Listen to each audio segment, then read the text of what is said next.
Hello friends. साथियों, 29,000 junior शिक्षक भर्ती में ज्वाइन करने वाले टीचर्स को अपना इनकम टैक्स किस तरीके से भरना चाहिए, ये सवाल कई सारे टीचर्स के मन में है। कुछ टीचर्स का कहना है कि पुराने नियम से टैक्स भरना चाहिए, जबकि कुछ टीचर्स का कहना है कि नए नियम के अनुसार टैक्स भरना चाहिए। तो आज की इस वीडियो में हम आपको डिटेल में बताएंगे कि आपको टैक्स किस तरीके से पे करना चाहिए ताकि आपका टैक्स कम से कम बने। साथियों, इनकम टैक्स की गणना करने से पहले हमें पूरे साल की इनकम को कैलकुलेट करना होता है। तो इसके लिए आप बैंक स्टेटमेंट या सैलरी स्लिप की सहायता ले सकते हैं। तो यहाँ पर आप समझ सकते हैं 29,000 जूनियर शिक्षक भर्ती में मार्च 2024 में मूल वेतन 56,900 था। महंगाई भत्ता 50% की दर से 28,450 रुपये। HRA ग्रामीण क्षेत्र के अनुसार 1,840 रुपये। कुल सैलरी बनी आपकी यहाँ पर 87,190 रुपये। NPS कटौती 8,535 रुपये। एडवांस टैक्स के हमने 3,000 रुपये यहाँ पर लिखे हैं। कुल कटौती 11,535 रुपये। कटौती के बाद खाते में जमा 75,655 रुपये। यही सैलरी आपकी अप्रैल, मई और जून की रहेगी। इसके बाद हम जुलाई माह की सैलरी की गणना करते हैं। जुलाई माह में आपका वार्षिक इंक्रीमेंट होता है। तो यहाँ पर आपका मूल वेतन हो गया 58,600 रुपये। महंगाई भत्ता 50% की दर से 29,300 रुपये। कुल सैलरी आपकी बनी यहाँ पर 89,740 रुपये। खाते में क्रेडिट 77,950 रुपये। उसके बाद अगस्त में भी आपकी यही सैलरी रहेगी और सितंबर में भी आपकी यही सैलरी रहेगी। अक्टूबर में आपका महंगाई भत्ता 50 से बढ़कर 53% हो गया था।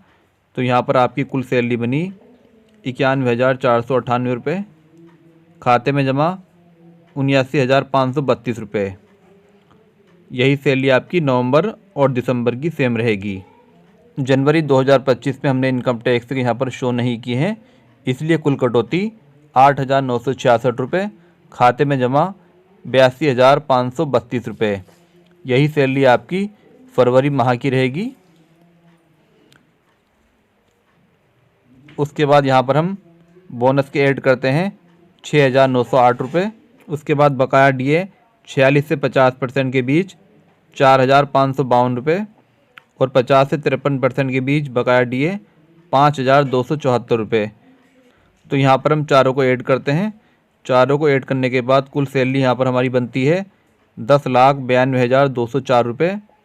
NPS कटौती 1,05,339 रुपये। इनकम टैक्स 30,000 रुपये। इसके बाद हम इन्वेस्टमेंट को देखते हैं। साथियों, 80C के अंतर्गत आप 1.5 लाख तक निवेश कर सकते हैं, लेकिन अगर आपकी NPS कटौती होती है तो ये लिमिट आपकी बढ़कर 2 लाख हो जाती है। तो यहाँ पर हम मान लेते हैं कि हमने PPF, LIC और NPS में मिलाकर 2 लाख रुपये निवेश किया है। तो अब हम टैक्स की गणना करते हैं पुराने नियम से। यहाँ पर हमारी ग्रोस सैलरी है 10,92,204 रुपये। लेस स्टैंडर्ड डिडक्शन 50,000 रुपये हम मानक कटौती की माइनस करेंगे। लेस HRA के 22,080 रुपये माइनस करेंगे। उसके बाद है बैलेंस इनकम। तो यहाँ पर हमारी बैलेंस इनकम बनी 10,20,124 रुपये। अदर इनकम, अगर कोई अदर इनकम है तो आपको यहाँ पर ऐड करनी होगी। तो यहाँ पर हमारी कुल इनकम हुई 10,20,124 रुपये। उसके बाद लेस डिडक्शन, आपने जो इन्वेस्टमेंट किया है 2 लाख रुपये आपको माइनस करने होंगे। माइनस करने के बाद टैक्सेबल इनकम 8,20,124 रुपये। इस 8,20,124 पे हम टैक्स की गणना करेंगे पुराने नियम से। पुराने नियम के अनुसार 2.5 लाख तक कोई टैक्स नहीं है, 2.5 से 5 तक 5%, 5 लाख से 10 लाख तक 20% और 10 लाख से ऊपर 30%। तो यहाँ पर हमारा टैक्स बना 76,525 रुपये। उसके बाद rebate under section 87A 0, balance tax 76,525 रुपये। इस पर 4% का सरचार्ज लगेगा। तो यहाँ पर सरचार्ज बना 3,061 रुपये। टोटल टैक्स 79,586 रुपये। यहाँ पर आपका एडवांस टैक्स था 30,000 रुपये। यहाँ पर आपको 49,586 रुपये और पे करने होंगे। तो साथियों यहाँ पर आपका कुल टैक्स बना है 79,586 रुपये।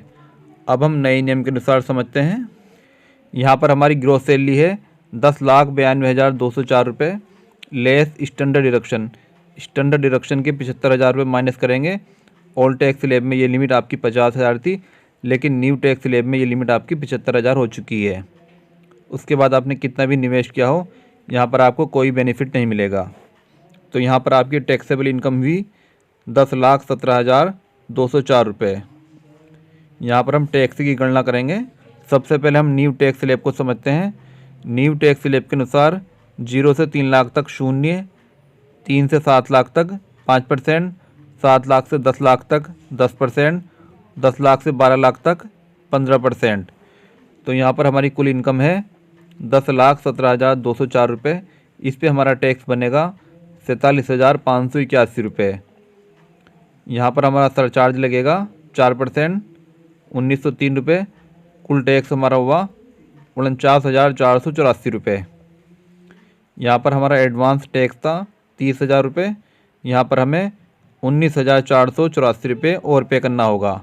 तो साथियों अभी आपने देखा यहाँ पर हमारा टैक्स बन रहा है 49,484 रुपये। पुराने नियम के अनुसार हमारा 2 लाख रुपये इन्वेस्टमेंट करने के बाद भी टैक्स बन रहा था लगभग 80,000 रुपये। तो साथियों यहाँ पर आपको नए नियम के अनुसार टैक्स पे करना चाहिए, क्योंकि नए नियम के अनुसार आपका टैक्स कम बन रहा है और आपको कोई भी इन्वेस्टमेंट करने की भी आवश्यकता नहीं है। साथियों अगर आपको कोई और भी जानकारी चाहिए तो आप कमेंट सेक्शन में जाकर कमेंट कर सकते हैं। वीडियो पसंद आए तो लाइक कीजिए, शेयर कीजिए, हमारे चैनल को सब्सक्राइब कीजिए। धन्यवाद।